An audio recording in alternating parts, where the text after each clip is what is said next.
आत्ताच ब्रुकफिल्ड सोबत आम्ही चर्चा करून एक अत्यंत महत्त्वाकांक्षी प्रोजेक्ट झिरो डाऊन केला आहे। एशियातली किंवा कदाचित जगातली सगळ्यात मोठी GCC ही मुंबईमध्ये करण्याचा निर्णय त्यांनी घेतलेला आहे।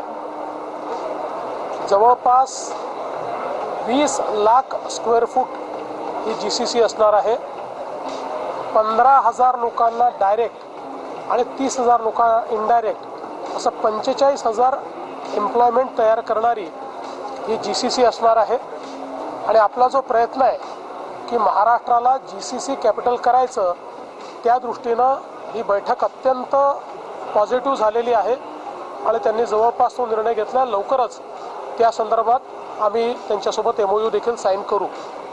सोबतच जगामध्ये लॉजिस्टिक्समध्ये जी अतिशय प्रथितयश कंपनी समजली जाते फेडेक्स, त्या फेडेक्सची देखील आज त्यांच्या GCCच्या संदर्भात चर्चा झाली आहे। ही पण चर्चा अतिशय पॉझिटिव्ह झाली आहे आणि केवळ GCCच नाही तर त्यांचे डिफरंट ऑपरेशन्स हे कसे मुंबई आणि न्यू मुंबई या भागामध्ये आपल्याला आपल्या एअरपोर्टच्या विसिनिटीत आणता येतील, त्या दृष्टीनं खूप सकारात्मक चर्चा त्यांच्याशी झाली आहे। आज सगळ्यात महत्त्वाचं म्हणजे मायक्रोसॉफ्टचा जो इव्हेंट आहे AI टूर, त्याच्यामध्ये आज श्री सत्या नडेला यांचे कीनोट ॲड्रेस होता, त्याला मी उपस्थित होतो।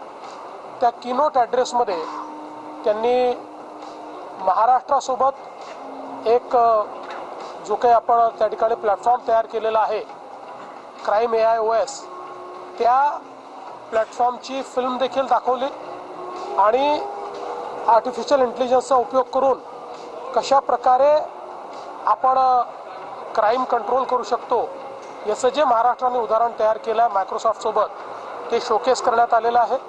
त्यानंतर त्यांच्याशी माझी 1-on-1 मीटिंग देखील झाली आणि त्या बैठकीत इतरही क्षेत्रांमध्ये आपल्याला AI कसा त्या ठिकाणी यूज करता येईल आणि गव्हर्नमेंट ऑफ महाराष्ट्रासोबत AI को पायलट्स कसे तयार करता येतील याच्यावर चर्चा झाली। विशेषतः सर्व्हिस डिलिव्हरी असेल, हेल्थ केअर असेल किंवा एज्युकेशन असेल किंवा ॲग्रिकल्चर असेल, या प्रत्येक क्षेत्रामध्ये आपल्याला कशा पद्धतीनं को पायलट्स तयार करता येतील याच्यावर चर्चा झाली। आपल्याला कल्पना आहे की नुकतंच माननीय प्रधानमंत्र्यांशी भेटून त्यांनी आजपर्यंतची मायक्रोसॉफ्टची सगळ्यात मोठी इन्व्हेस्टमेंट घोषित केली आहे, जवळपास $17 बिलियन। मी त्यांना हे सांगितलं की त्या इन्व्हेस्टमेंटमध्ये आपण महाराष्ट्राचा विचार करावा आणि त्यांनी देखील सांगितलं की निश्चितपणे आम्ही जे काही वेगवेगळे ठिकाणांचा विचार करतो आहे त्यात एक महाराष्ट्र अतिशय प्रामुख्यानं आहे। आत्ता देखील त्यांची बिगेस्ट इन्व्हेस्टमेंट ही महाराष्ट्रामध्येच आहे। त्यामुळे मला असं वाटतं की निश्चितपणे येत्या काळामध्ये खूप चांगली इन्व्हेस्टमेंट आणि टेक्नॉलॉजिकल सपोर्ट आणि AIचा एक प्रकारे महाराष्ट्राला हब करण्याकरता मायक्रोसॉफ्ट पुढाकार घेईल अशा पद्धतीनं चर्चा झालेली आहे, जी अतिशय सकारात्मक आहे। सर, तुम्ही ज्या पद्धतीने सांगतायत की क्राईमसाठी विशेष करून याचा मोठा फायदा होतो, सायबर गुन्हे गेल्या काही वर्षामध्ये वाढलेले पाहायला, त्यामुळे त्याच्यासाठी कशा पद्धतीने आपण आता जे मार्वल तयार केलेलं आहे, जसं मी तुम्हाला मगाशी सांगितलं, जसं आता इथे मायक्रोसॉफ्टच्या याच्यात एक खाली त्या संदर्भात आपण एक हे देखील लावलेलं आहे, त्याचं डेमॉन्स्ट्रेशन देखील लावलेलं आहे।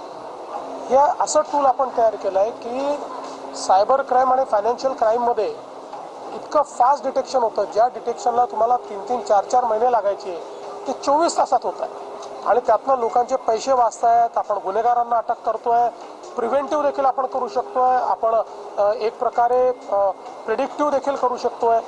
मला असं वाटतं की क्राईमचं जे काही आज बदललेलं स्वरूप आहे सायबर क्राईम आणि फायनान्शियल क्राईम, त्याच्यात हे अत्यंत महत्त्वाचं आहे। दुसरीकडे जर बघितलं असेल तर तुम्ही ज्या पद्धतीने मुंबईमध्ये एक प्रोजेक्ट येणार आहे, पण महाराष्ट्रातल्या दुसऱ्या आणि कुठल्या भागांमध्ये अशा पद्धतीचा प्रोजेक्ट असेल? आता GCCचं जे रेव्होल्युशन आहे ते पहिल्या टप्प्यामध्ये मुंबई आणि पुण्यात आपण कॅच करणार आहोत किंवा मुंबई पुणे जो कॉरिडॉर आहे त्याच्यामध्ये आपण कॅच करणार आहोत आणि त्याच्यानंतर ते Tier 2 सिटीजमध्ये जाईल। जी, जिस तरीके से आज GCC को लेकर के एक बड़ा it will be more than $1 billion।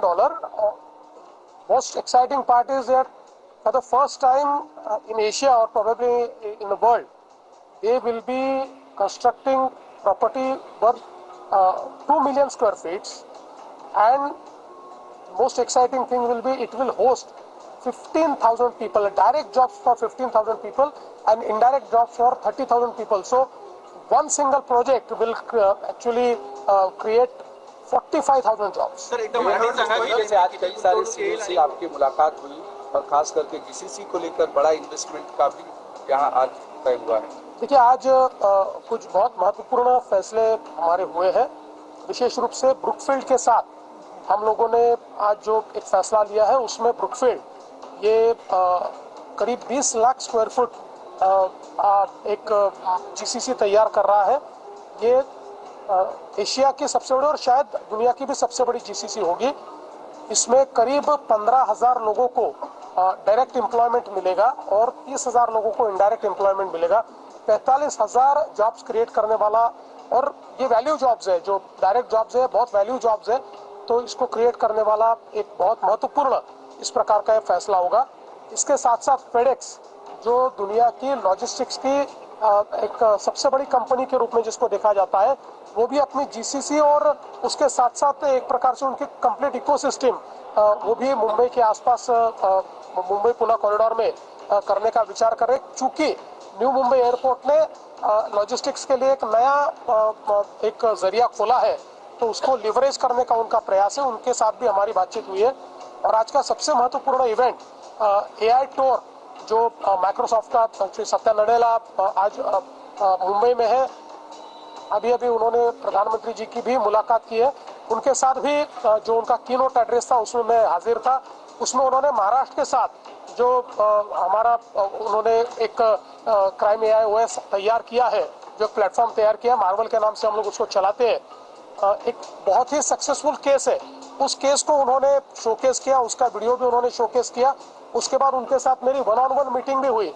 Is 1-on-1 meeting में हम लोगों ने इस प्रकार के जो एआई को पायलट्स है, वो जिस प्रकार से हमने क्राइम सॉल्विंग के लिए तैयार किया है, उसी प्रकार से उसको हम लोग हेल्थ सेक्टर में कैसे ले जाएंगे, उसको एजुकेशन सेक्टर में हम कैसे ले जाएंगे, साथ साथ हम लोग एग्रीकल्चर में कैसे ले जा सकते हैं, उसको सर्विस डिलीवरी में कैसे ले जा सकते हैं, इसके ऊपर भी उनसे बातचीत हुई। और महाराष्ट्र को देश का एआई हब हम कैसे बनाए, इसमें भी हम उनके साथ कोऑपरेट और कोलैबोरेट करेंगे। और उसके साथ साथ आप अगर देखेंगे तो ऑलरेडी उन्होंने ये कमिट किया हुआ है कि भारत में, अभी प्रधानमंत्री जी को उन्होंने कहा कि माइक्रोसॉफ्ट की आज तक की सबसे बड़ी इन्वेस्टमेंट $17 बिलियन की वो भारत में करने जा रहे हैं। तो हमने उनको ये रिक्वेस्ट की है कि भारत में जब वो कर रहे हैं तो महाराष्ट्र एक प्रकार से टैलेंट पूल है, इसलिए महाराष्ट्र का विचार करें। उन्होंने कहा कि निश्चित रूप से महाराष्ट्र उनके एजेंडा पर है और जो लोकेशंस वो तय करेंगे उसमें महाराष्ट्र होगा। चलो बोलो। गृह मंत्री शिवराज पाटील की डेथ हुई है, झालेलं आहे। मी इथनं लातूरला चाललेलो आहे।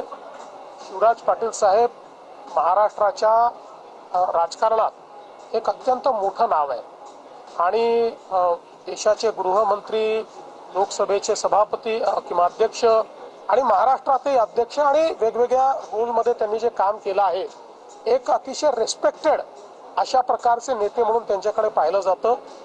प्रचंड त्यांचं ज्ञान आपल्याला त्या ठिकाणी पाहायला मिळालेलं आहे की एक अतिशय इन्फॉर्म्ड, अतिशय हुशार अशा प्रकारचा राजकारणी म्हणून त्यांच्याकडे पाहिलं गेलं। आणि त्यासोबत राजकारणामध्ये एक प्रचंड सभ्यता पाळणारा नेता म्हणून देखील त्यांच्याकडे पाहिलं गेलं।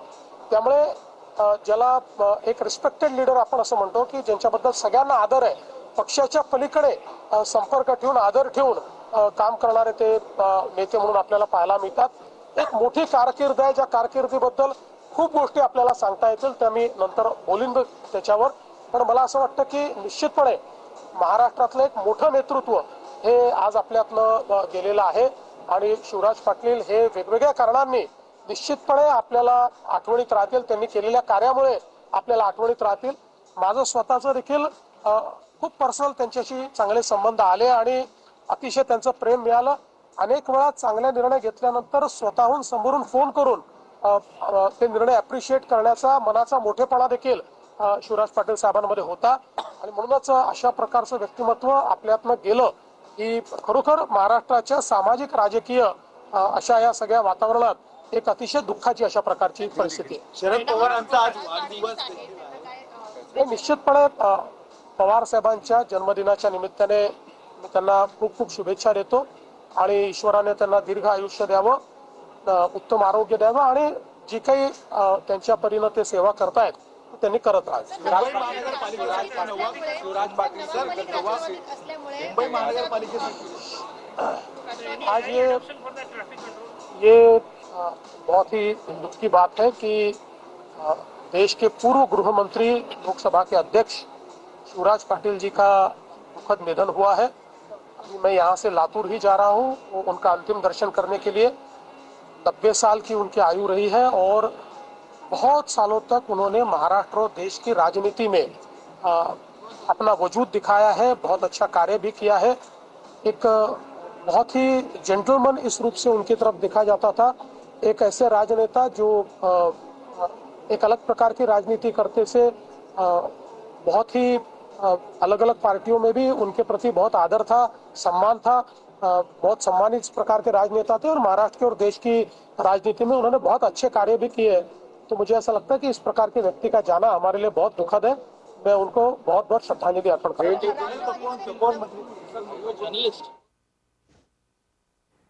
तर आपण पाहिलं मुख्यमंत्री फडणवीसांनी शरद पवारांना वाढदिवसाच्या शुभेच्छा दिल्यात, शिवाय या ठिकाणी मायक्रोसॉफ्ट बरोबर एक मोठा करार केल्याचीही माहिती देवेंद्र फडणवीसांनी दिली आहे। 15 लाख रोजगार त्यामुळे उपलब्ध होणार आहे असंही मुख्यमंत्री यावेळी म्हणाले।